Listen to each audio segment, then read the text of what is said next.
Day 7 puasa bersama Bola God. Aku rasa itu boleh intro ke?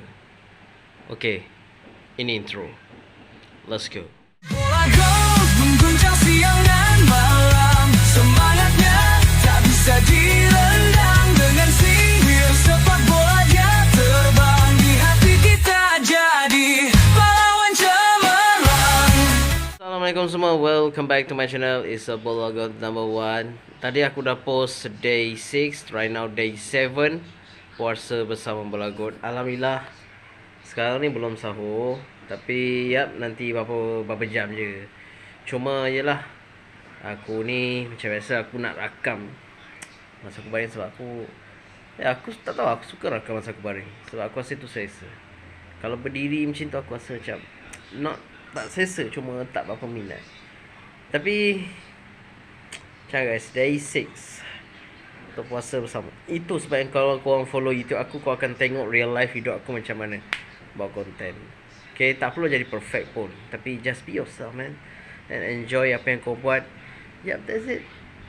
Tapi kita tunggu sahur lah lah guys ya.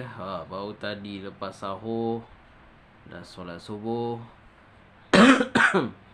Semuanya berjalan dengan lancar lah. Mungkin korang tanya lah kenapa aku batuk kan.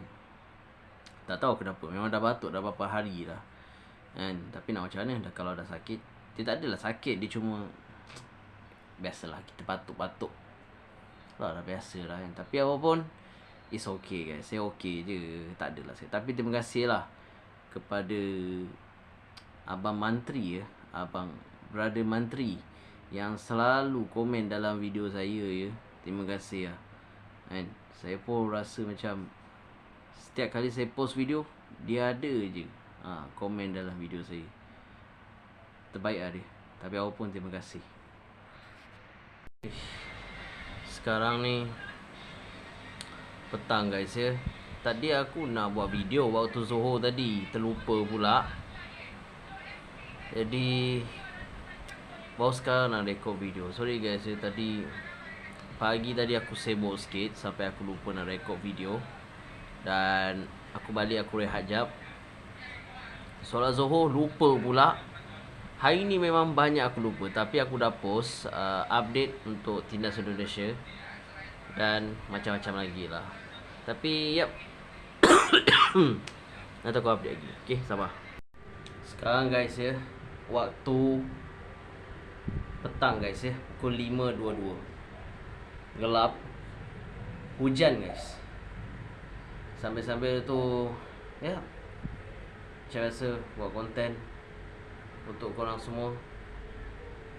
Dan hari ni memang aku tak banyak sangat buat konten. Dekat TikTok pun tak banyak sangat. Tapi apapun, hopefully korang semua boleh enjoy dengan apa yang aku buat. Sebab dalam beberapa hari ni ada untuk konten-konten bola sepak yang aku akan buat. InsyaAllah aku akan buat. Jadi follow Bola God, okay? Day 7 guys, baru saja buka puasa.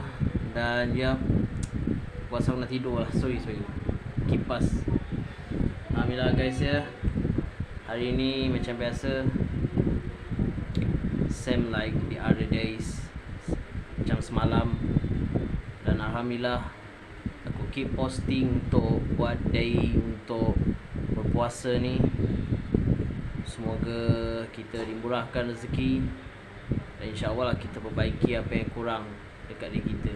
Aku bukan orang yang perfect sangat, tapi aku orang yang sentiasa memperbaiki diri aku. Okay guys, itu saja lah. Aku tak tahu kenapa day 7 ni aku tak berapa nak buat vlog sangat. Tapi insyaAllah next time aku akan buat lebih kerap lagi. Okay, salam.